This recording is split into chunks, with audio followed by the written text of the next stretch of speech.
পারি না। 5টা মহাদেশে আমরা জানা মতে জামি মহাদেশ ছাত্ররা সরাসরি দ্বীনের খেদমত করতেছে, বিভিন্ন কালচারাল সেন্টার ইসলামিক সেখানে দ্বীনের খেদমত করতেছে। আমরা কি আশা রাখতে পারি যে শাহবাঙ্গাল মাদ্রাসার ছাত্ররা এক সময় পুরা পৃথিবীতে না হলেও পুরা বাংলাদেশে ইনশাআল্লাহ দ্বীনের খেদমত নিয়ে ছড়ায় পড়বে ইনশাআল্লাহ। আমি আপনার দুনিয়ার থেকে বিদায় নিয়ে চলে যাব, এখানে নেক আমল হবে, তেলাওয়াত হবে, তাহাজ্জুদ হবে, জিকির আজকার তাসবিহ তাহলিল হবে, যত নেক আমল হবে অটোমেটিক সব নেক আমলের সব আল্লাহ রাব্বুল আলামিন আমার আপনার আমলনামার মধ্যে যোগ করতে থাকবেন ইনশাআল্লাহ। আমরা যে যুগে আসছি, আমরা আমাদের ব্যক্তিগত আমল দ্বারা মুক্তি পাবো কোনো গ্যারান্টি আছে বলেন? কোনো সিওরিটি আছে? কোনো কনফিডেন্স আস্থা আছে? কিচ্ছু দরকার নাই। একটা মোবাইলে তো আমাদেরকে ধ্বংস করার জন্য যথেষ্ট, তাই না?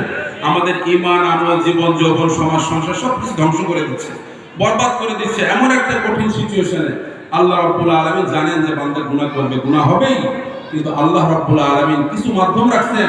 এই মাধ্যমের সঙ্গে বান্দা যদি জড়িত থাকে, যত শত গুনাহ হোক, লক্ষ গুনাহ হোক, আল্লাহ রাব্বুল আলামিন কাল কিয়ামতের ময়দানে তাকে কোটি কোটি মানুষের সামনে জাহান্নাম থেকে মুক্তি দিয়ে জান্নাতের ফয়সালা করে দিবেন। মান জাআলাহু আমামাহু ক্বাদাহু ইলাল জান্নাহ। যে ব্যক্তি কোরআনকে মহব্বত করবে, কোরআন ওয়ালাকে মহব্বত করবে, কোরআনী প্রতিষ্ঠানকে মহব্বত করবে, কোরআন আল্লাহর দরবারে ওই ব্যক্তির জন্য কাল কিয়ামতের ময়দানে সুপারিশ করে জান্নাতের ফয়সালা করে দিবেন।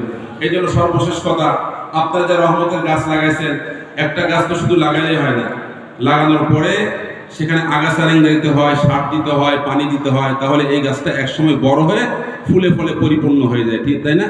আমি সর্বশেষ যখন এখানে গাড়ি ঢুকতেছিল শুনতেছিলাম যে মাদ্রাসায় 3য় তলার কাজ সম্ভবত শুরু হবে। এই জন্য এটা আমাদের জন্য গোল্ডেন অপরচুনিটি, সুবর্ণ সুযোগ, সর্বশ্রেষ্ঠ সদকায়ে জারিয়া। আমি আমার আব্বাজান রহমতের মুখে বারে শুনেছি কওমি মাদ্রাসা বর্তমান যুগে সর্বশ্রেষ্ঠ সদকায়ে জারিয়া। কারণ আমি আপনি চলে যাব, এখানে নেক আমল হবে, সব নেক আমলের সব আমার আপনার আমলনামার মধ্যে যোগ হতে থাকবে ইনশাআল্লাহ। এই জন্য এটা রহমতের গাছ যে আমরা লাগাইছি, এই রহমতের গাছের গোড়ায় পানি দিতে হবে। গোড়ায় পানি দিলে এর ডালপালা তাজা থাকবে, ডালপালা তাজা থাকলে সেখানে রহমতের বাতাস উঠবে, রহমতের বাতাস উঠলে এই রহমতের বাতাস আমাকে আপনাকে উড়াই নিয়ে জান্নাতে পৌঁছে দিবে ইনশাআল্লাহ। এই জন্য আলহামদুলিল্লাহ আমরা সবাই যারা এখানে, অনেক ওলামায়ে কেরাম আমি দেখেছি বিভিন্ন জায়গায়, কিন্তু ওলামায়ে কেরাম এই পরিমাণ কন্ট্রিবিউশন বা অংশগ্রহণ করে এটা আমি খুব কম দেখেছি। আল্লাহ তাআলা ওলামায়ে কেরামকে জাযায়ে খায়র দেন, উত্তম প্রতিদানে ভূষিত করেন।